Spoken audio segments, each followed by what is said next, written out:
அதான் மேடம், நம்ப முடியாத உண்மை. நம்ப முடியாத உண்மைன்னா, என்ன நடக்குது? நம்ப முடியாம இருக்கே, ஆனா உண்மையா இருக்கே. அந்த மாரி ஒரு ஃபீலிங் வரணும். என்ன நடக்குது? கண்ணுக்கு நல்லா தான் தெரியுது, நல்லா பாக்குது. ஆனா எப்படி நம்புறது? நம்ப முடியாம ஒரு உண்மை. அதான் மேடம்.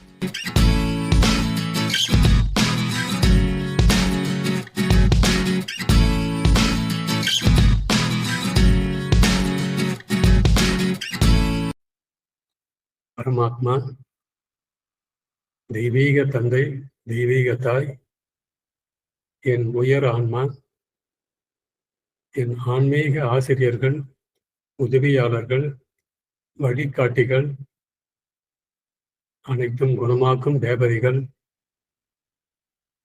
உயர் கர்ம வாரியம் அனைவருக்கும் என் மனதார வணக்கங்கள், நன்றிகள். அதன் பிறகு பிவிஹெச்சினுடைய சிறப்புகள் என்ற வகையில உங்களோட பகிர்ந்து கொள்ள விரும்புகிறேன். நம்முடைய பிராணா வயலட் ஈலிங், இந்த ஈலிங் என்ற வார்த்தை எனக்கு ஆரம்பத்துல கசப்பா தோன்றுச்சு. இந்த பிராணா வயலட் ஈலிங் ஸ்ரீநிதின்ற ஒரு மேடம் இங்க சொல்லி கொடுக்குறாங்க. போய் என்னன்னு பார்த்துட்டு வரலான்ட்டு என்னுடைய துணைவியார் ரொம்ப நாளா சொல்லிக்கிட்டே வந்தாங்க. நான் அவாய்ட் பண்ணிக்கிட்டே வந்தேன். இப்படியே ஒரு வருடம் 1.5 வருடம் போயிடுச்சு. பிராணா வயலட் ஈலிங்க பத்தி முதல் தடவையாக சாரதா அம்மா அவங்க, இப்ப அவங்க இல்ல, இறைவனோட இணைஞ்சிட்டாங்க. பானுமதியுடைய ஃப்ரெண்டு அவங்க. பல தடவை சொல்லி ஒரு தடவை என்னாண்டி சொன்னாங்க, கொஞ்சம் போய் பார்த்துட்டு வாங்க, எனக்கும் உபயோகமா இருக்கும் அப்படின்னு சொன்னாங்க. சரி, அப்பவே புறப்படலாம் அப்படின்னு சொல்லிட்டு ஸ்ரீநிதி வீட்டுக்கு போயிட்டு பார்த்தோம். போகும்போது பானுமதி அம்மா, பாரு நீ உள்ள வந்தீங்கன்னா ஏதாவது பேசிடுவ, உனக்கு ஈலிங்னாவே உனக்கு அது என்னமோ தவறா படுது, அதனால நீ வெளியவே இரு, நான் மட்டும் உள்ள போய் என்ன ஏதுன்னு தெரிஞ்சுக்கிட்டு வரேன். நான் சொன்னேன், சரி ஒரு 1/2 மணி நேரம் பார்ப்பேன், இல்லாட்டி நான் உள்ள வந்துடுவேன். அதே போல மேடம் போனாங்க. 3/4 மணி நேரமாச்சு வெளியே வரல. சரி முதல்ல என்னதான் நடக்குதுன்னு போய் பார்க்கலான்ட்டு உள்ள போனேன். போய் ஒரு 5 மினிட்ஸ்ல ஸ்ரீநிதி அவங்க செக் பண்ணாங்க. சக்தி கோலை வச்சுக்கிட்டு செக் பண்ணி, இவருக்கு குரு கிட்ட இருந்து கார்ட்ஸ் வருது. அப்பவே டென்ஷன் ஆகிட்டானே. குரு கிட்ட இருந்து கார்ட்ஸ் வருதா? அதாவது அவங்க கார்ட்ஸுங்கிறது எதிர்மறையான சக்தி தொடர்பு. நேர்மறையான சக்தி தொடர்பும் கார்டு தான், ஆனா அது நல்லதே செய்யும். அவங்க குறிப்பிடுறது எதிர்மறையான சக்தி தொடர்பு குரு கிட்ட இருந்து இவருக்கு வருது. அப்பவே எமோஷனல் ஆகிட்டேன். இருந்தாலும் அவங்க என்ன பண்ணாங்க, நானே தான் அப்படிங்கிற அறிக்கையை என் கையில கொடுத்து நெத்திக்கு நேரா வச்சு பார்க்க சொன்னாங்க.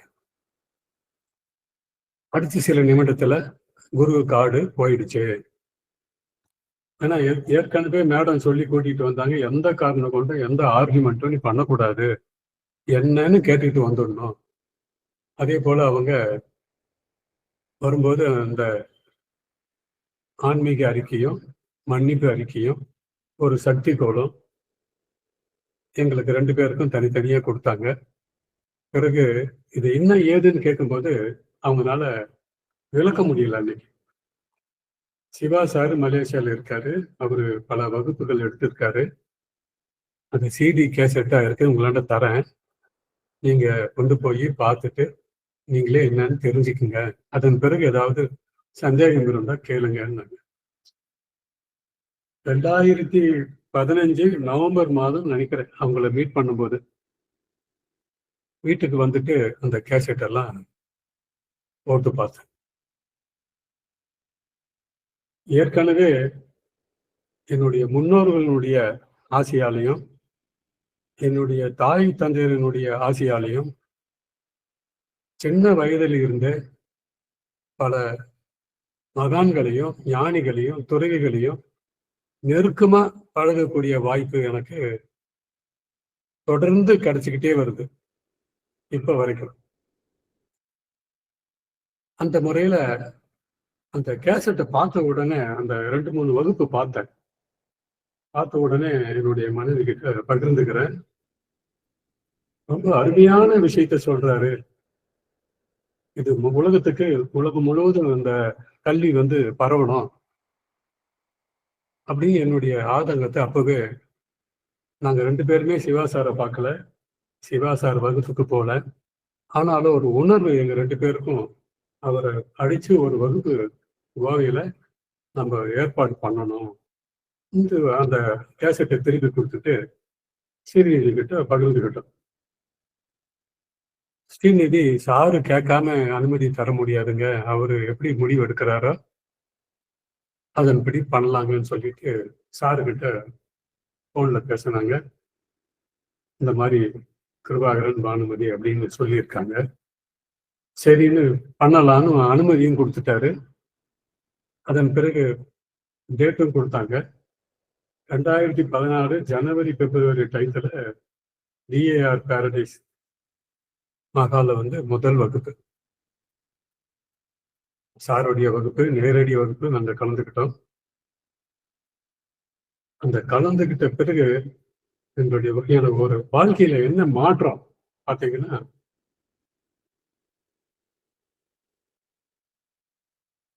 என்னுடைய 18, 20, 28 ஒரு 15 ஆண்டு காலம் ஒரு கம்பெனியில அக்கௌண்ட்ஸ் டிபார்ட்மெண்ட்ல ஒர்க் பண்ணேன். பிறகு விஆர்எஸ் கொடுத்துட்டு சொந்தமா ஒரு தொழில் தொடங்கினேன். இறைவன் பாத்தீங்கன்னா எப்பவுமே படிப்படியா தொழிலையும் சரி பொருளாதாரத்திலையும் பாத்தீங்கன்னா நல்ல வளர்ச்சி.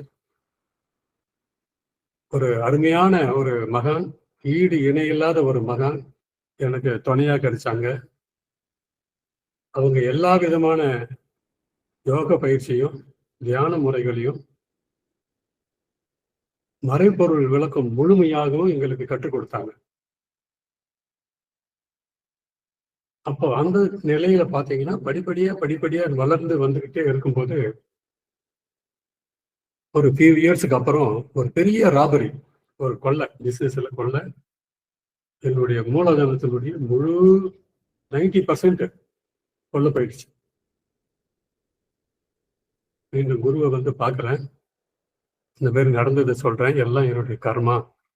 ஆமா, அப்படியே ஆகட்டும், அப்படிதான் கர்மா தான் அப்படின்னு சொன்னார். ஆனா அன்னைக்கு ஏன், என்ன கர்மா, எதனால இப்படி நடந்தது, ஏன் இப்படி எல்லாம் கஷ்டப்பட்டேன் இவ்வளவு தூரத்துக்கு உயர்ந்து அப்படிங்கிற விட எனக்கு கர்மானதோடு நிறுத்திட்டுனே தவிர, பிராணா வயலட் ஹீலிங்க்கு பிராக்டிஸ் பண்ணும்போது எல்லாவற்றுக்கும், என் வாழ்க்கையில் நடந்த எல்லா நிகழ்ச்சிக்கும் காரண காரியங்களை என்னால கண்டுபிடிக்க முடிந்தது. நான் மட்டும் இல்லை, ஒவ்வொருத்தரும் பிராணா வயலட் ஹீலிங் பயிற்சியை முறையா பண்ணீங்கன்னா நம்ம வாழ்க்கையில நடந்த நல்லது கெட்டது எல்லாவற்றுக்கான காரணத்தையும் நம்ம முழுமையா தெரிஞ்சுக்கலாம். அதுல சந்தேகமே இல்லை. அப்போ ஒரு ஈகோ என்னன்னு இருந்தது. நம்ம எல்லாமே தெரிஞ்சுக்கிட்டோம், இனி தெரிஞ்சுக்க வேண்டியதெல்லாம் ஒண்ணும் இல்லை. உலகத்துல நம்ம பார்க்கிற ஞானிகள் மகான்கள் எல்லாம் பார்க்கிறோம் இல்லையா, எல்லாம் போலிகளா இருக்காங்க. எல்லாம் பொருள் ஈட்டுவதற்காகவும் புகழ் சேர்ப்பதற்காகவும் தான் இவங்க இருக்கிறாங்க. நீங்க எந்த மடத்தை வேணாலும் எடுத்துக்குங்க, எந்த அறக்கட்டளை வேணாலும் எடுத்துக்குங்க, எல்லாமே பாத்தீங்கன்னா ஒரு பெரிய பிசினஸ், கமர்ஷியல் மாதிரி எல்லா ஆன்மீகமும் நடந்துகிட்டு இருக்கிறதுனால எதுலையுமே நம்பிக்கை இல்லாதனால இந்த ஈலிங்கும் போது நான் உள்ள வரல. உள்ள பார்க்கும்போது பிராணா வயலட் ஹீலிங் நிறுவனம் பண்ணி சொல்லி கொடுத்து உலகம் முழுவதும் பரப்பி வருகின்ற சிவாசார் அவங்க நம்ம குணப்படுத்துறது மட்டும் செய்யல, உடம்பு குணப்படுத்துறதுக்கு மட்டும் இவர் சொல்லி தரல. இந்த ஆன்மா பிறவியின் நோக்கத்தை நிறைவு செய்து தன்னுடைய பயணத்தை இறைநிலையோடு இணைந்து அமைவதற்கான திட்டத்தையே இணைத்து கொடுக்கிறாரு அப்படின்னு பின்னாடி தெரிஞ்சுக்கிட்டேன். இதுல ஒரு வித்தியாசம் பாருங்க, இதை நான் சொல்லியே ஆகணும் உங்களால. எங்க போயிட்டு என்ன யோக பயிற்சி எடுத்துக்கிட்டாலும், தத்துவ விளக்கங்களை நீங்க முறையா தெரிஞ்சுக்கிட்டாலும், ஏராளமான நுணுக்கங்கள் அதுல ஒளிஞ்சு கிடக்கும். அதை நீங்க படிப்படியா தெரிஞ்சுக்கிட்டு வந்து பல ஆண்டுகள் ஆகுது நம்ம முழுமை பெறுவதற்கு.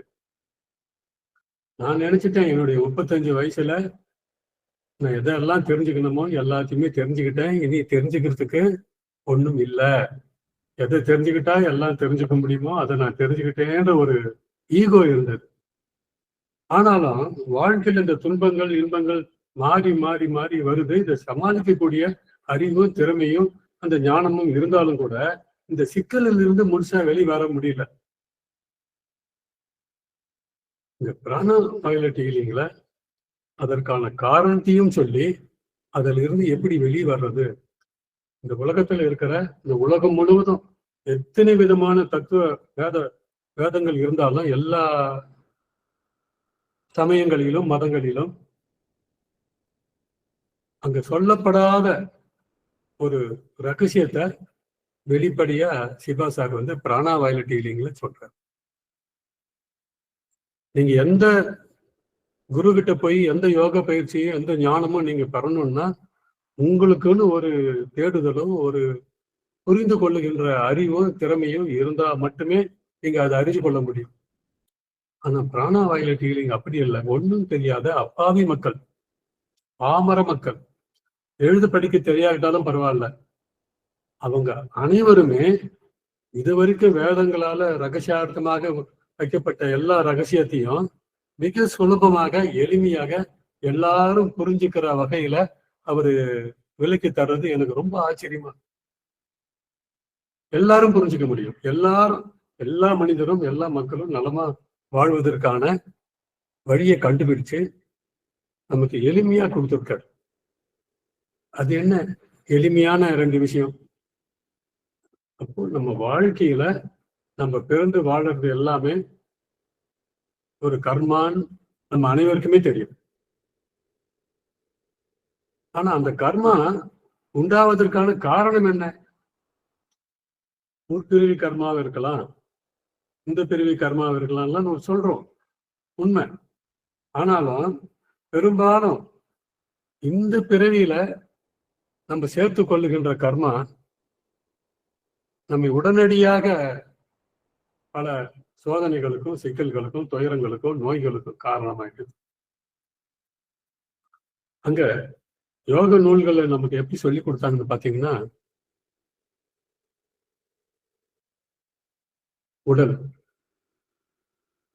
உடல் நல்லா இருந்தா தான் உடல்ல உட்பொருளா இருக்கிற அந்த உயிருக்கு மூலமான ஆதி நிலையான இறைநிலையோட சென்று அமைதி பெற வரைக்கும் அதுக்கு ஓய்வு இல்லை. அப்போ அந்த உடல் இருந்தா மட்டும்தான் இதையெல்லாம் அடைய முடியும் அப்படிங்கிறது உலகத்தில் இருக்கிற அத்தனை யோகிகள் என்ன வேணாலும் சொல்லுங்க, எல்லா குருமார்களுக்கும் முதன்மையானவராக நான் கருதுவது யாருன்னு பாத்தீங்கன்னா திருமூலர்னு ஒரு பேர், திருமந்திரம்னு அவர் எழுதி வச்சிருக்கார். இன்னைக்கு எந்த பேர்ல எந்த யோக பயிற்சியை கொடுத்தாலும் எல்லா விதமான யோக பயிற்சிக்கும் வித்தாக ஒரு பெட்டகமாக திருமந்திரம் விளங்குது. அதுல 2 கவியில நம்ம வாழ்க்கையினுடைய உடலினுடைய முக்கியத்துவத்தை, ஏன்னா நம்ம ஹீலிங் சார் ஏன் எடுத்து சொல்றாருங்கிறது ரகசியத்தை சொல்றேன். அவரு ஒரு இடத்துல சொல்றாரு, உடம்பை முன்னும் இடுக்கென்று இருந்தேன், உடம்பினுக்குள்ளே ஒரு பொருள் கண்டேன், உடம்பினுக்குள்ளே உத்தமன் உள்ளான் என்று உடம்பின் உள்ளே இருந்து நான் ஓம்புகின்றேனேன்னு சொல்லிட்டு, உடம்பார் அழியின் உயிரார் அழிவர், இடம்பட மெய்ஞானம் சேரவும் மாட்டார், உடம்பை வளர்க்கும் உபாயம் அறிந்தே உடல் வளர்த்தேனே உயிர் வளர்த்தேனேன்னு சொல்வார். நல்லா கவனிங்க. நாம இப்ப வாழ்ந்துட்டு இருக்கோம். 100 வருடங்களுக்கு முன்னே வாழ்ந்தவங்க இப்ப இருக்காங்களான்னு பாத்தீங்கன்னா இல்ல. நாமளும் இன்னொரு 100 வருடம் வாழறோம்னு வச்சுக்கோங்க. இன்னும் 100 வருடம் கழிச்சு நாமளும் இருப்போமா?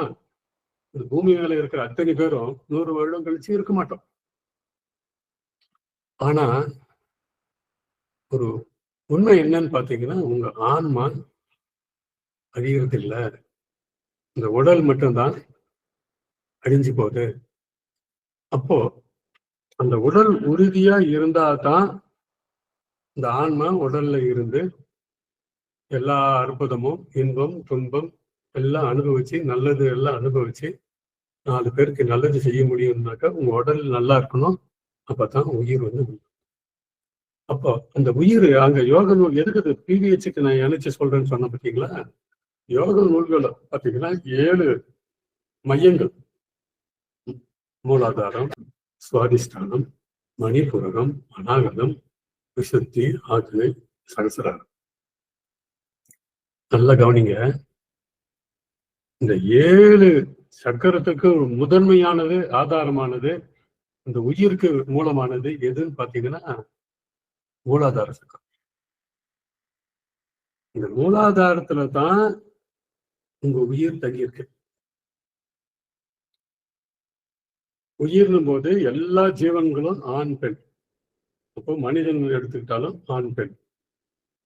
விந்து, நாதம் அந்த மூலாதார என்ற செக்சுவல் கிளாண்ட்ல இருக்கு. ஒவ்வொரு சக்கரத்துக்கும் ஒவ்வொரு சுரப்பி இருக்கு. 7 கிளாண்டுக்கு 7 சுரப்பி இருக்கு. இந்த கிளாண்ட் எல்லாம் 7 கிளாண்ட் இருக்கு பாருங்க. 7 சக்கரம். இந்த 7 சக்கரமும் இந்த கீழே இருக்கிற அந்த உயிர் சக்தி அப்படியே மேல எழும்பி எழும்பி 7 சக்கரத்துக்கும் ஊக்குவிச்சு சமப்படுத்தும். அந்த 7 சக்கரத்திலையும் போய் சமப்படுத்தும் போது இந்த உடல் ஆரோக்கியமா இருக்கும், ஆன்மா ஆரோக்கியமா இருக்கும், அதனுடைய பயனும் கரெக்டா இருக்கும். ஹார்மோன்ஸை சுரக்குது. விதவிதமான ஹார்மோன்ஸ். இந்த ஹார்மோன்ஸ் எல்லாம் உங்களுக்கு என்ன தருதுன்னு பாத்தீங்கன்னா எமோஷன்ஸை கொடுக்குது, உணர்வுகளை கொடுக்குது. நல்லது கெட்டது எல்லா உணர்வுகளையும் கொடுக்கறது இந்த ஹார்மோன்ஸ் தான். இந்த 7 சக்கரங்களுடைய இயக்கம் தடை முறை மாதிரி இயங்குறது இதெல்லாம் வந்து ஹார்மோன்ஸை மாத்தி மாத்தி உங்களுக்கு அனுப்பி என்ன பண்ணுது? உணர்ச்சிகளையும் உணர்வுகளையும் கொடுத்து உடலையும் மனதையும் கெடுத்து நம்ம நோய் வாய்ப்பட்டுறோம். இந்த இந்த ஹார்மோன்ஸ் இன்பேலன்ஸ்ல தான் உங்களுக்கு இதுதான் டாக்டருங்க கெமிக்கல்ஸ் கொடுத்து பேலன்ஸ் பண்றாங்க. பூரபூதருடைய வடிவமான சக்தி கோலை கொடுத்துட்டு இடா, பிங்களா, சுஷ்மனா அத சக்தி கோலை வச்சு ஒரே தடவை பாத்தீங்கன்னா அந்த 7 சக்கரம் இம்மீடியட்டா ஆக்டிவேட் ஆகுது. ஆக்டிவேட் ஆகுறதுனால ஹார்மோன்ஸ் என்ன மாதிரியான ஹார்மோன்ஸ் இந்த உடலுக்கு எங்க எவ்வளவு தேவை கரெக்டா அதை சப்ளை பண்ணுது. அப்போ உணர்வுகள் மாறுகிறது. என்ன ஒரு தெய்வீக இது வந்து அவர் சும்மா சக்தி கோலை கொடுத்து இடாப்பாங்கல 6 ஒளி உடம்பை தூய்மைப்படுத்திட்டு இடாப்பீங்களை பண்ணிட்டா டெய்லி பண்ணுங்க நல்லா இருப்பீங்கன்னு சொல்லி தர்றாரு. இது எல்லாருக்கும் புரியும். இதுக்கு பெரிய படிப்பு பெரிய அறிவு எல்லாம் ஒன்றும் தேவையில்லை, எல்லா மக்களுக்கும் புரியும். ஆனா இதை யோக பயிற்சின்னு வச்சு ஒவ்வொரு மையத்தில இருந்து அந்த சக்தியை குண்டலினின்னு சொல்லுவாங்க மேல ஏத்தி நிறுத்தி தியானித்தல் இப்படியே உச்சிக்கு கொண்டு வருது. இப்போ அந்த செக்சுவல் கிளாண்ட்னு சொன்ன பாருங்க, மூலாதாரம். அந்த மூலாதாரத்துல அந்த உயிர் இருக்குது பாருங்க, அதனுடைய அசைவு என்ன ஆகுது? உடல் முழுவதும் பரவி ஒரு காந்த அலை உற்பத்தி ஆகுது. இந்த காந்த அலை தான் உங்களுடைய மனமா செயல்படுது. உடலுக்குள்ளவும் இருக்கு, உடலை தாண்டி வெளியே எங்க வேணாலும் டிராவல் பண்ணுது நம்ம மனது. அது மட்டும் இல்ல, இந்த மனது கடைசி பயணம், முடிவா ஒரு இடத்துக்கு போய் சேரணும் இல்லையா? அந்த பயணத்துல இந்த பல இடத்துல சுழண்டு கடைசியாக அது அடையிற இடம் இறை நிலை. அந்த இறை நிலையில போகும்போது மனம் அடங்குது, கரையுது, தானும் அதுவும் ஒன்னா ஆகுது. நானே தான். உண்மையிலே I am one with God, I am one with all. யாரு தத்துவத்தை செப்பரேட்டா விளக்குறது இல்லை. ஆனா ஆன்மீக அறிக்கையில பாத்தீங்கன்னா ஒரே நான் என்ற வார்த்தையிலையும் நான் ஒளி என்கிற வார்த்தையிலையும் பாத்தீங்கன்னா எல்லா விஷயத்தையும் அடக்கி வச்சிருக்காரு. இந்த உலகத்துல எல்லா மக்களும் இந்த சிம்பிளிஃபை பண்ணி இருக்கிற இந்த பிராணா வயலட் ஹீலிங் டெக்னிக்ஸை கொஞ்சம் யூஸ் பண்ணாங்கன்னா உடல் நல்லா இருக்கும், மனம் நல்லா இருக்கும். சரி, எனக்கு வியாபாரத்துல பெரிய ராபரி வந்ததுன்னு சொன்ன பாருங்க. அதனுடைய காரணத்தை சிவா சார் கிட்ட 2 வருடம் அந்த பிராக்டிஸ்க்கு அப்புறம் தான் ஒண்ணா தெரிய ஆரம்பிச்சுங்க. நீங்கெல்லாம் வந்த உடனே அருமையா தெரிஞ்சுக்கிறீங்க, அற்புதமா எல்லாரும் அனுபவத்தை ஷேர் பண்றீங்க. நான் ஹீலிங் கத்துக்கணும்ட்டு நான் உள்ள வரவே இல்லை, நம்பவே இல்லை. என்னதான் சொல்றாங்க பார்க்கலான்ட்டு வந்து பார்த்தா எல்லாத்துக்கும் ஆதாரமா என்ன இந்த மனிதனுக்கு வேணும், மனித வாழ்க்கைக்கு வேணும் சொல்லித்தராங்க. என்ன மெயினா சொல்லி தராங்கன்னு பாருங்க. உடல் நல்லா இருக்கணும், வாழற வரைக்கும் செழிப்பு வேணும். இது ரெண்டும் இல்லாக்கிட்டே மனிதனுடைய வாழ்வு சிறப்பா சந்தோஷமா அமையாது. அப்ப அதற்கான வழிமுறைகளையும் எப்படி எந்தெந்த டெக்னிக்கை எப்படி யூஸ் பண்ணணும், என்னென்ன தடைக்கு என்னென்ன காரணம் எல்லாத்தையும் சொல்லி அந்த கர்மாவை பேலன்ஸ் பண்ணுவதற்கு அதுக்குன்னு ஒரு மன்னிப்பு அறிக்கை கொடுத்திருக்காரு. உங்களுக்கு அனைவருக்கும் தெரியும். எவ்வளவு சுலபமாக்கி கொடுத்திருக்காருன்னு பாருங்க. சிறப்பு நம்ம தெரிஞ்சுக்கணுங்கிறதுக்காக உங்களுக்கு தெரியாத நான் ஒன்றும் உங்களுக்கு சொல்லலை, உங்களுக்கு தெரிஞ்சது தான் எடுத்துக்காட்டு. அப்போ இளம் வயதுல சின்ன வயதிலேயே இந்த யோக பயிற்சியும் யோகாசனங்களும் தியான முறைகளும் ரொம்ப கடுமையா பழகிட்டு வரும்போது நாங்களும் மற்றவர்களுக்கு சொல்லி தரலாம். இப்படி பிவிஹெச்ல அனுமதி தராங்க, அதே போல அனுமதி தரும்போது இந்த பிராக்டிஸ் எல்லாம் 4 பேர் சொல்லி தரும்போது பார்க்கிறாங்க சின்ன வயசுல இவங்க இந்த வேலை செய்கிறாங்க. அதாவது இதை எப்படி சொல்றது, பொறுக்க முடியாத ஒரு குணம் சிலருக்கு வந்துடும், பொறாமை. அது மட்டும் இல்ல, தொழில்ல மேலும் மேலும் வளர்ந்து செழிப்பா வரும்போது என்னுடைய குடும்பத்துல இருக்கிறவங்கள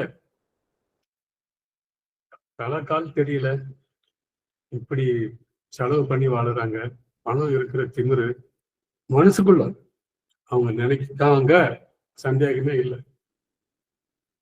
அது என்ன ஆகுது, நமக்கு வேண்டியவங்க நமக்காக வாழ்ந்தவங்க இப்படி நினைக்கும் போது என்ன ஆகுது, அந்த உயிரிலிருந்து புறப்பட்டு வருகின்ற அந்த அலை நம்முடைய உயிர்ல கலந்து நம்மளை என்ன பண்ணுது, முரணான சிந்திக்க விடாம தொழில எல்லாத்துலயும் தடை உண்டாகும். நடுத்தெருவுக்கு வந்துட்டு பிறகு இருக்கும்போது இப்படி எல்லாம் ஆடினாங்களே, இப்பவாது புத்தி வருதா பார்க்கலாம் அப்படி சொல்றாங்க. யாரு நம்ம நல்லா இருக்கணும்னு நம்மளை பெற்றெடுத்து வளர்க்குறாங்களே அந்த தாய்மார்களே அப்படி சொல்றாங்க. அப்போ இவ்வளவு பெரிய காட்சி பாருங்க, எதிர்மறை சக்தி தொடர்பு பாருங்க. நல்ல இன்னைக்கு உங்களோட ஒரு உண்மையை உங்களுக்கு தெரிஞ்சிருந்தாலும் ஆழமா பதிய வைத்துக் கொள்ள விரும்புறேன். நம்ம சுத்தி எவ்வளவு உயிர்கள், மனிதன் மட்டும் எடுத்து பேசுறது, ஒவ்வொருத்தரும் ஒரு சக்தி கலையும். அது நல்ல சக்தியா இருக்கலாம், தீய சக்தியா இருக்கலாம். ஆனா அந்த சக்தி எங்க இருந்து பொறுத்து யாருக்கு கிட்ட போதோ அவங்களுக்கு அந்த வேலையை செய்து விடும். இந்த உலகம் முழுவதும் எல்லா மனிதர்களும் நல்லது கெட்டது மாறி மாறி இன்னொருத்தரை நினைக்கிறாங்க பாருங்க. இந்த எண்ணம் தான் மிக வலிமையானது. உங்க உயிர்ல இருந்து புறப்பட்டு இந்த பிரபஞ்சத்தை தாண்டியும் அது போயிட்டு திரும்பி எங்கே இருந்து புறப்பட்டு வந்ததோ அங்கேயே வந்து சேர்ந்துடும். இங்கதான் சிவா சாரு, நீங்க நல்லது செய்யுங்க, ஒண்ணு செய்யுங்க, 10 திரும்பி வரும். நான் உணவை கொடுக்கிறேன், உணவை தாராளமாக பெறுகிறேன். நான் அன்பை செலுத்துகிறேன், அன்பை தாராளமாக பெறுகிறேன். நான் பணத்தை கொடுக்கிறேன், பணத்தை தாராளமாக பெறுகிறேன். அப்படின்னும் போது பல மடங்கு நீங்க என்ன செய்றீங்களா பல மடங்கு திரும்பி வருது. சிம்பிளா, ரொம்ப சிம்பிளா இந்த இறைவனுடைய விதியே அதான். இந்த பூமியில இந்த எல்லா மனிதனையும் எடுத்துக்கிட்டீங்கன்னா அவன் என்ன செய்யறானோ அவன் செய்யறது ஒண்ணு மட்டும் திரும்பி வரல, பல மடங்கா திரும்பி வருது. அப்போ நம்ம என்ன செய்யணும் சொல்லித்தர்றாரு. ரொம்ப சிம்பிளா, ரொம்ப பெரிய தத்துவம் எல்லாம் சிவா சார் சொல்றது இல்லை. உடல் நல்லா இருக்கணும், அதுக்கு 6 லஞ்சம் இடா பிங்களாவும் செய்ய சொல்றேன். பெட் யோகா சொல்லி கொடுத்துருக்காரு. பிறகு கர்மாவை பேலன்ஸ் பண்ணுவதற்கு நல்லதே நினைங்க, நல்லதே சொல்லுங்க, நல்லதே கேளுங்க. உயர்ந்த சிந்தனை, வாழ்வின் நோக்கம் நல்ல சிந்தனை. அந்த சிந்தனைக்கு யாரும் கஷ்டப்படாம வாழ்வதற்கு நம்ம என்ன செய்ய முடியுமோ செய்வோம். இதை தவிர வேற ஒண்ணுமே அவரு இதுதான், வேற ஒண்ணும் கிடையாது. அப்ப எல்லாரும் துன்பத்தையும் நமக்கு கண் முன்னாடி நடந்தா அதை நீக்கிறதுக்கு நம்ம வேண்டிய உதவி செய்யணும். அந்த தெய்வீக அன்பும் கருணையும் ஈகையும் இயற்கையா மலரணும். இத இவரு நம்ம இந்த ஆன்மீக அறிக்கையும் மன்னிப்பு அறிக்கையும் பயன்படுத்தி சக்தி கோலை வச்சுக்கிட்டு பிராக்டிஸ் பண்ணும்போது இயற்கையா இதெல்லாம் உங்களுக்கு சப்ளை ஆகுது பிரபஞ்சத்துல இருந்து. ஆனா பக்தி துறையிலையும் யோக முறைகளையும் நான் கற்றுக்கொள்ளும் போது அவங்க எப்படி சொல்லி கொடுத்தாங்கன்னு பாத்தீங்கன்னா, நீ அறநெறியோடு வாழ்ந்தா மட்டுமே தான் உன்னுடைய இதெல்லாம் தீரும். ஒழுக்கம், கடமை, ஈகை, இது 3 முறையா கடைபிடிச்சா மட்டும்தான் இறை தன்மையை நீ உணர முடியும்னு சொல்லிட்டாங்க. ஆனா இவரு இறைவனோடவே டைரக்டா கொண்டு போய் இணைப்பதற்கான குணங்களையும் செயல்முறைகளையும் சிம்பிளா நமக்கு சிவா சார் சொல்லி கொடுத்துருக்காரு. பிராணா வயலட் ஹீலிங்ல மதம் கிடையாது, கிடையாது, மொழி கிடையாது, நாடு எதுவும் கிடையாது. எல்லாரும் சமம், இறைவனுடைய குழந்தைங்க.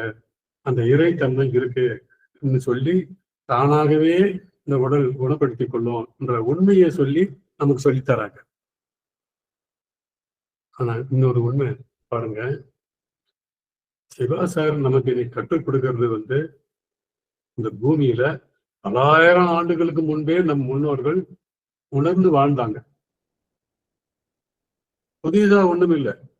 ஆனா அதை தெரிஞ்சுக்கிறதுக்கு அவன் 100 வருடம் இருந்து தெரிஞ்சுக்காமையே பல பிறவிகள் எடுத்து இவ்வளவு பிறவிக்கு அப்புறம் இந்த பிறவில நம்ம வாழ்ந்துட்டு இருக்கோம். எத்தனை பிறவியோடு வந்தாலும் முழுசா நம்ம கற்றுக்கொள்ள முடியாம, தெரிஞ்சு கொள்ள முடியாம, அந்த முறையில நல்ல முறையில வாழாம மீண்டும் மீண்டும் கர்மாவை சேர்த்துக்கிட்டு மீண்டும் தாயின் கருப்பையில பிறந்து வாழ்ந்து இப்ப நம்ம அனுபவிச்சுட்டு இருக்கோம். ஆனா அன்னைக்கே நம்ம நாட்டுல தமிழ்ல இந்த மக்களுக்கு நேரடியா இயற்கைய இறைத்தன்மைய சொன்னா புரிஞ்சுக்க மாட்டாங்கன்னு மறைமுகமா கவியில எழுதியிருக்காங்க. கடவுள் ஒருவனே அன்றி வேறு இல்லை. கருவிடமே உலகம் வித்து முதல் உலகமாச்சு. கதிரவனால் உலகமெல்லாம் விளங்கி நிற்கும். உருவான நட்சத்திரங்கள் 27. உள்ளபடியே நடக்குமே அல்லால் வேறே ஏது. பரிமளமே பார்த்தனுடைய சாரதியை பணியாய் நீயே. பார்த்த சாரதி மாலையில முதல் கவி. ரகசியத்தை மொத்தம் சொல்லிட்டாப்ல. கடவுள் ஒருத்தர் தான். இவ்வளவு இந்த பூமிக்கு ஒரே கடல் தான், ஒரே சூரியன் தான், ஒரே சந்திரன் தான், நம்ம அனைவருக்குமே. அப்போ இந்த பிரபஞ்சத்துக்கு அப்பாலே இருக்கிறது ஆற்றல் தான் சக்தி களம். அந்த சக்தி நம்ம சிவாசாரு அழகான பேர்ல பிராணா, டிவைன் பிராணா, தெய்வீக பிராணா சக்தி. இந்த பிராணா சக்தி நம்ம சுவாசிகள், சுவாசத்துல பிராணாகும். இந்த பிராணா பூமியில மட்டும் இல்ல, மண்ணு, நீரு, நெருப்பு, காற்று, ஆகாசம், உணவு, இவ்வளவுலயும் அந்த பிராணம் இருக்கு. அப்போ நீ ஒண்ணுமே செய்யாம எதையும் இது பண்ணாம கர்மாவை சேர்த்துக்கிட்டாலும் இந்த ஆன்மா, இந்த உடல் வந்து எவ்வளவு காலம் இருக்கணுமோ இருக்குது, அப்புறம் மறைஞ்சு போகுது. ஆனா இருக்கும் காலத்துல எப்படி வாழணும்? துன்பம் இல்லாத இன்பமே நிறைந்த வாழ்க்கை அனைவருக்கும் வேணும் அப்படின்ட்டு முடியும், சத்தியமா முடியும். மரணமில்லா வாழ்வு வாழ முடியும். நீ நினைச்சாதான் உடலை விட்டு உயிர் வெளியே கொண்டு போக முடியும். இப்படி எல்லாம் அற்புதமான விஷயங்கள் எல்லாம் சொல்லி கொடுத்து இவங்க சிவா சார் வந்து அந்த அறநெறியை தவறாம நம்ம எப்படி வாழறது, நல்லதே நினைங்க, நல்லதே செய்யும். யாரு கஷ்டப்பட்டாலும் அந்த கஷ்டத்தை போக்குறது உதவி செய்யுங்க. அப்ப நம்ம சொல்ற ஒரு வார்த்தை ஒருத்தர் காயப்படுத்திட்டுன்னா அதுவே பெரிய காடா வந்து நம்மள நோய் வர செய்யுது. மொத்தமா பார்த்தோம்னா நம்ம வாழ்க்கையில நம்ம உணர்வுகள், எமோஷன்ஸ் எப்போ இந்த உடல்ல உயிர் இயங்குதோ ஒவ்வொரு புலன்களில் இருந்தும் கிளாண்ட்ல இருந்தும் உங்களுக்கு அலை வந்து பரவிக்கிட்டே இருக்கும். அந்த உணர்வு தான் உங்களுக்கு கெமிக்கல்ஸ், பாடியில பலவிதமான கெமிக்கல்ஸை அதிகமாகவும் கம்மியாகவும் மாற்றி உங்களுக்கு நோய் உண்டாக்க செய்யுது. செல்களுடைய அமைப்பு மாறி போகுது. செல்கள் அமைப்பு மாறும்போது தசையினுடைய அமைப்பு மாறி போகுது. சரி, இப்போ எல்லா உயிரையும் பார்க்கலாம். மனிதன் ஒரு உயிர், அப்புறம் செடி கொடி ஊர்வன பரப்பன நடப்பன, பாருங்க இவ்வளவு ஜீவராசிகள் இருக்கு. எல்லாம் எத்தனை வயது வரைக்கும் வாழணுமோ அத்தனை வயது வரைக்கும் வாழுது. அதுக்கு வேண்டிய உணர்வு இயற்கையாவே கிடைக்குது, இயற்கையாவே வாழுது. ஆனா மனிதன் மட்டும் பாருங்க,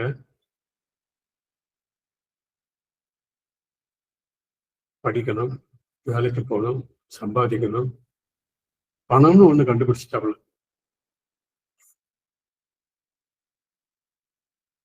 எந்த நாயும் யானையும் ஆடும் வேலைக்கு போய் சம்பாதிக்கிறது இல்லை, உணவு போய் தயாரிச்சு சாப்பிடுறது இல்லை, இயற்கையா கிடைக்குது, சாப்பிடுது. காட்டுக்குள்ள போறோம், மானு கூட்டம் பார்க்குறோம், அது எத்தனை வயசு வரைக்கும் இருக்கணுமோ நல்லா சாப்பிட்டு கொழு காட்டு மாடுங்க, எறும்புங்க, காட்டு எறும்பு கொழு நம்ம வீட்டு எறும்பு கூட அப்படி இருக்காது, பார்க்கலாம் நீங்க. இயற்கையா வாழறாதுங்க, எந்த நோயும் வருதில்லை, அருமையா வாழ்ந்துட்டு அருமையா அதனுடைய வேலையை செஞ்சுட்டு போகுது. என்ன அதுக்கு பலம் அதிகமானது, பலம் குறைஞ்ச சில, அதாவது சைவ உணவு சாப்பிட்றதும் இருக்கு, மாமிச உணவு சாப்பிட்ற விலங்குகளும் இருக்கு. அது அடிச்சு சாப்பிடுது, பலம் குறைவா இருக்கிறது பிடிச்சு சாப்பிடுது. ஆனா மனிதன் இப்ப எல்லாவற்றையும் தெரிந்து கொண்டு இப்பவும் அவன் பறித்துண்டு வாழ்வது நல்லதான்னு பாத்தீங்கன்னா எல்லா சிக்கலுக்கும் அதுவே ஆசை, நிறைவு பெறாத ஆசை கூட்டம், முறையற்ற பால் கவர்ச்சி,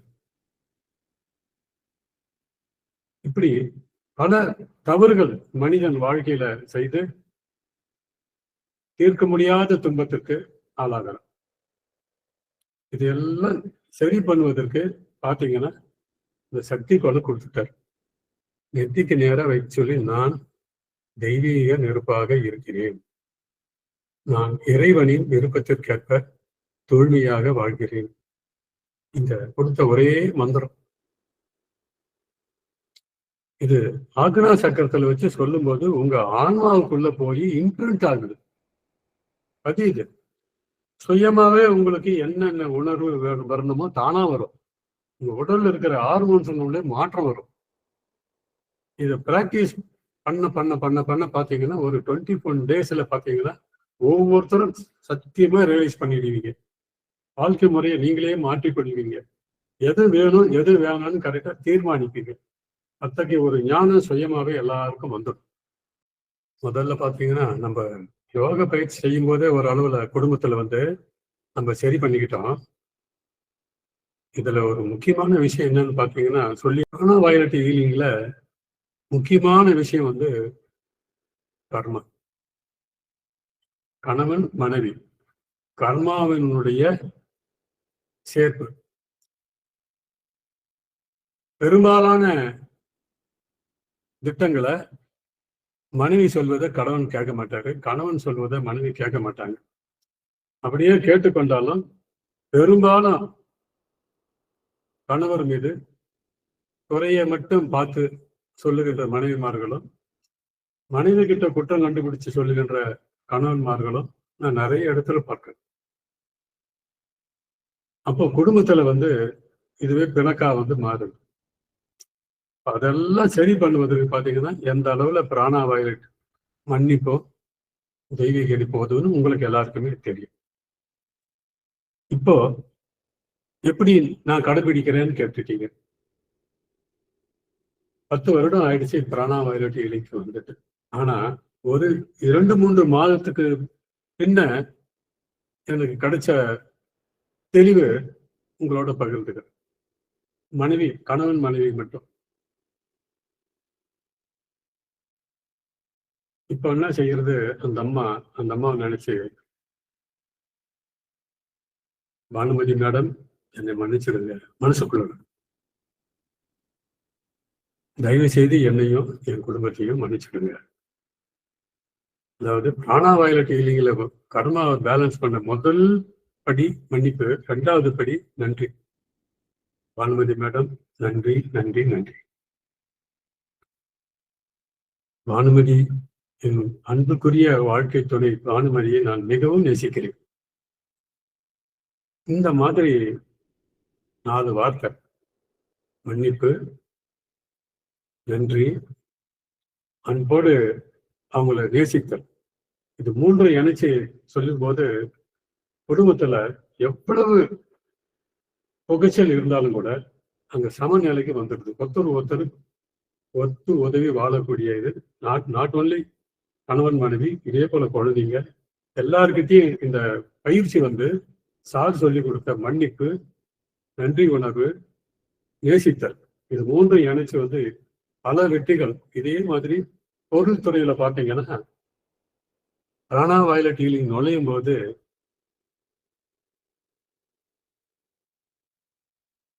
பெரும் கடன்காரனா இருந்தன.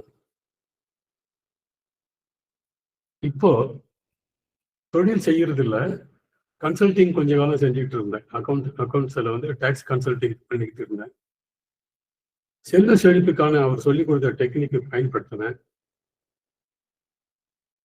இப்ப பாத்தீங்கன்னா பெரும்பாலான கடன்கள் எல்லாம் தீர்த்துட்டேன். இன்னும் ஒரு சிலது இருக்கு, அதுக்கும் உரிய ஏற்பாடு எல்லாம் வல்ல இயற்கை பண்ணி கொடுத்துருச்சு.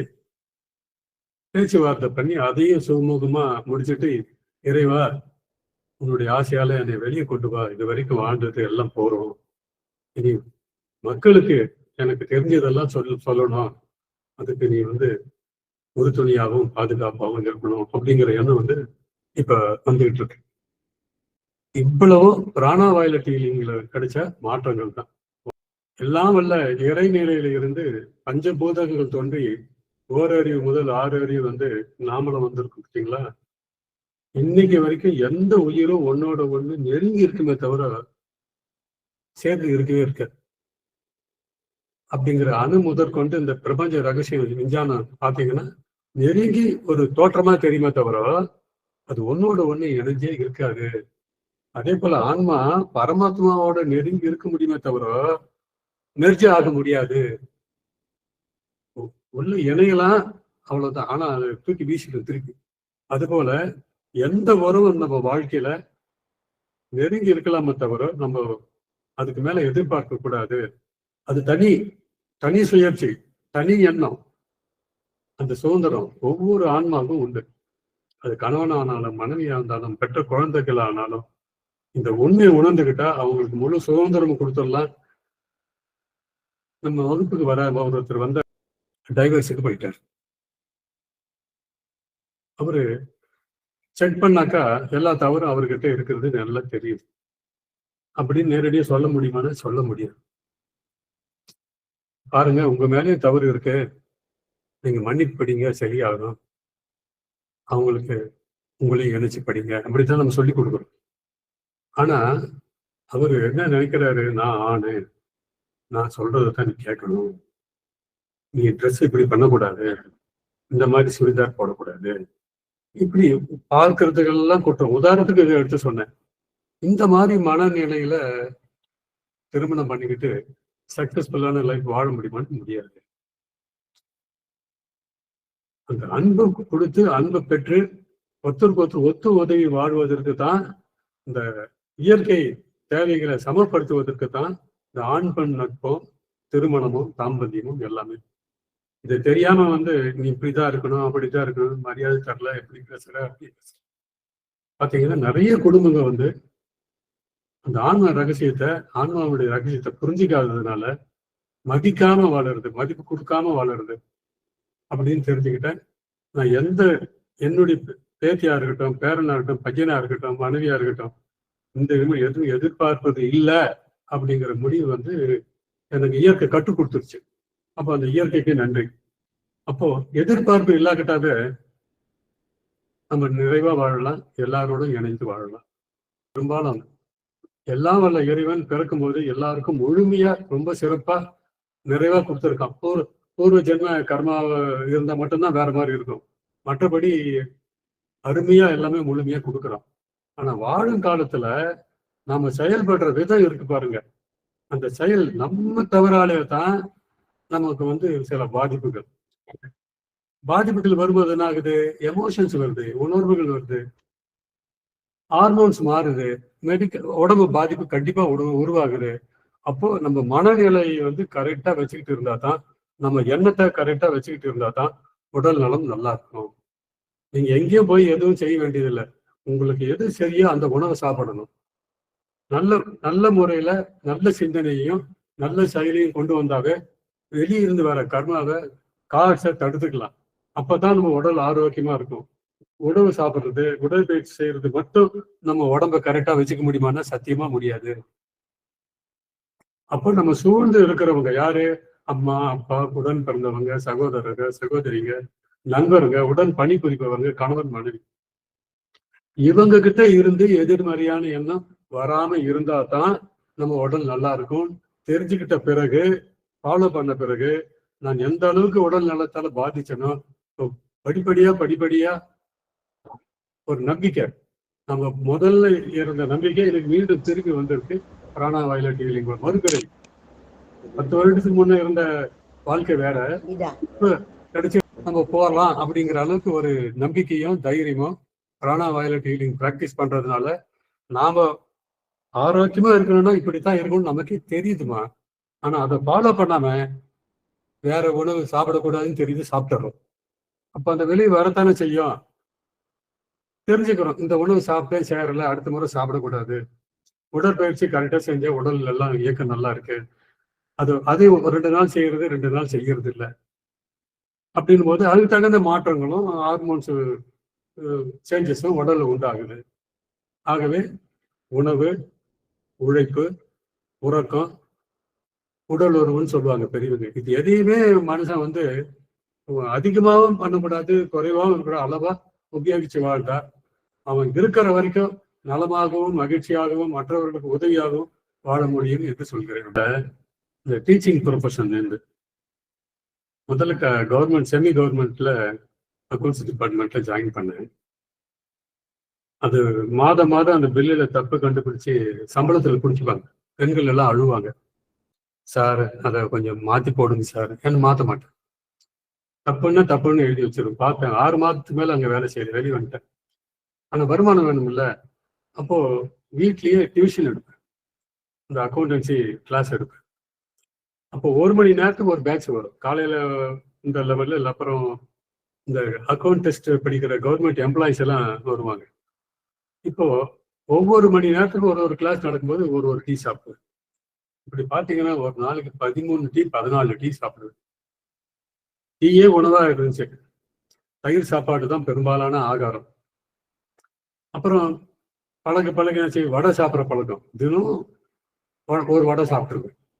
இப்பவும் அந்த பழக்கம் இருக்குது. சாரு ஒரு முறை என்ன பண்ணாரு, கன்னியாகுமரின்னு நினைக்கிறேன், என்ன பண்ணிட்டேன், நல்லா சூடா வடை சுட்டாங்களேன்னு வாங்கிட்டு வந்துட்டேன். அவரு கொண்டு வந்து கொடுக்கறது பாரு, அப்படி கொண்டு வாங்க. அந்த வடையை பேப்பர் வச்சு பிழியறாரு, எண்ணெய் அப்படியே ஒழுகுதுமா. நானே அன்னைக்குதான் ஆச்சரியப்பட்டேன். இது பிழிஞ்சிட்ட பிறகு அந்த வடையை சாப்பிடுங்கன்னு கொடுத்தாரு, அவரும் சாப்பிட்டார். இது உள்ள போனா என்னத்துக்கு ஆகும்? அவ்வளவுதான், ஒரே வார்த்தை. பார்த்தேன், கண்ணால பார்த்தேன். அப்பவே உறுதிமொழி கொடுத்தேன், நான் இனி வடை சாப்பிடுறது இல்லை. ஆனா ஒரு வருடம் நீடிச்சதுமா அந்த பழக்கம்.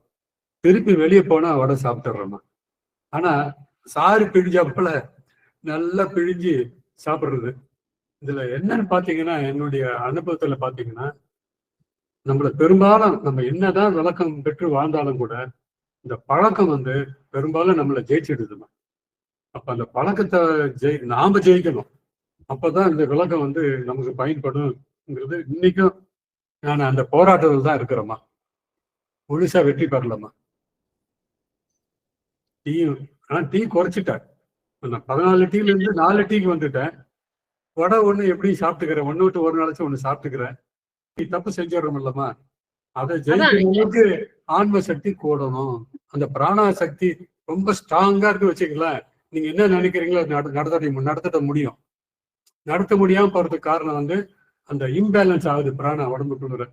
நம்ம செய்யற செயல்கள், நம்முடைய சிந்தனை இருக்கு பாருங்க, சிந்தனையிலேயே பெரும்பாலான பிராணசக்தி வீணா போயிடுது. அப்ப எந்த மாதிரியான சிந்தனை பிராணசக்தி கூட்டி கொடுக்குது, எந்த மாதிரியான சிந்தனை சீக்கிரமா பிராணாவை வெளியேற்றுது, அதையும் தெரிஞ்சு நம்ம பேலன்ஸ் பண்ண வேண்டியிருக்கு.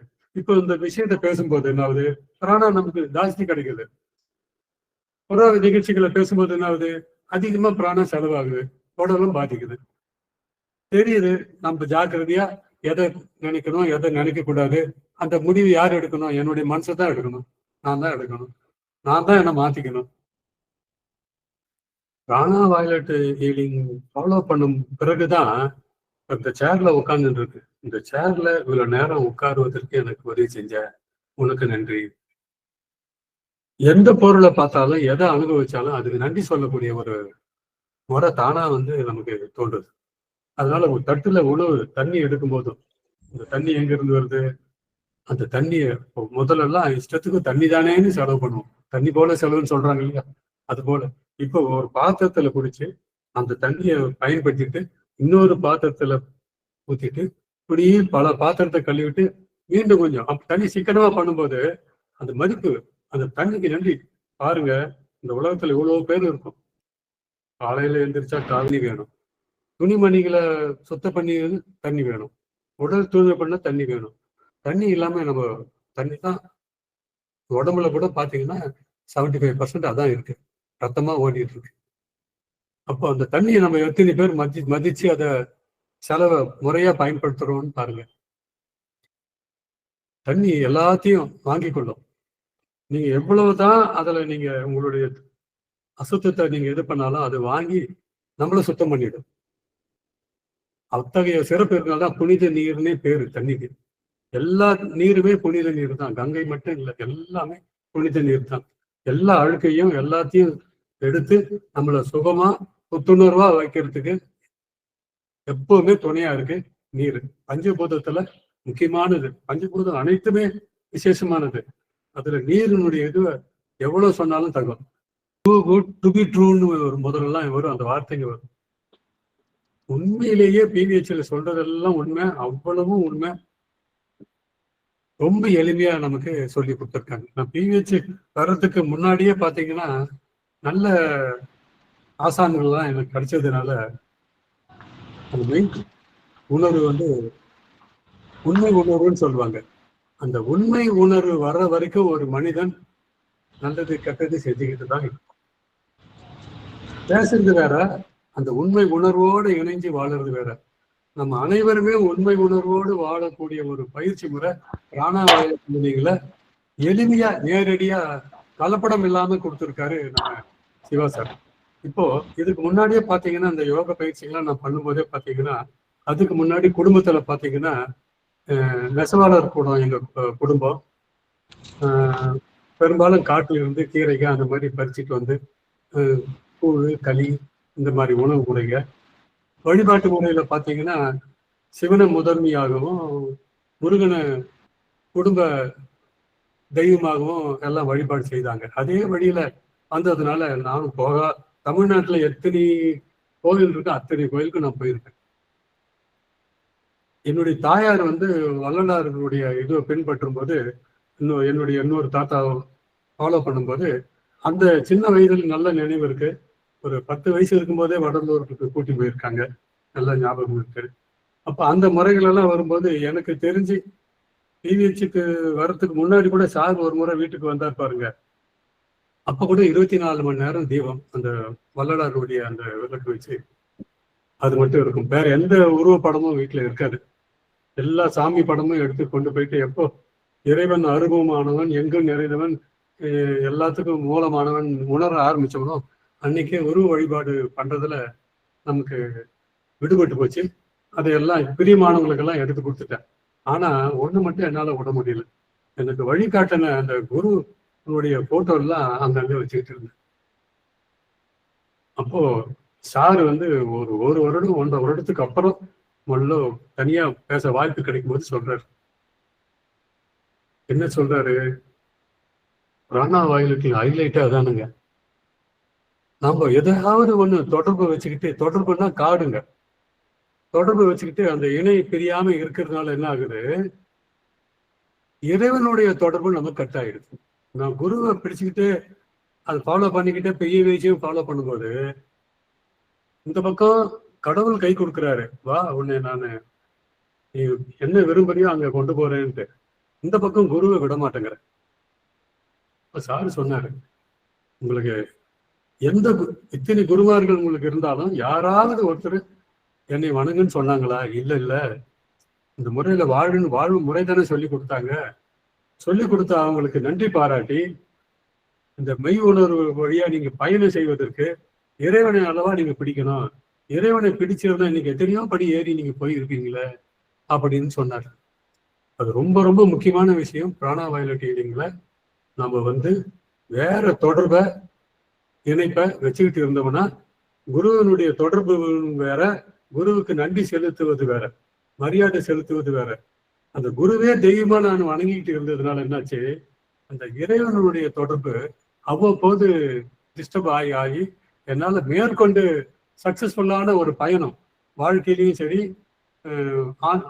ஆன்ம பயணத்திலையும் சரி, ரெண்டுத்திலுமே தடை வந்துடும். பொருளாதாரத்தையும் தடை வந்துடும், குடும்பத்திலையும் தடை வந்துடும், இறைநிலை தொடர்புலையும் தடை வந்துடும்.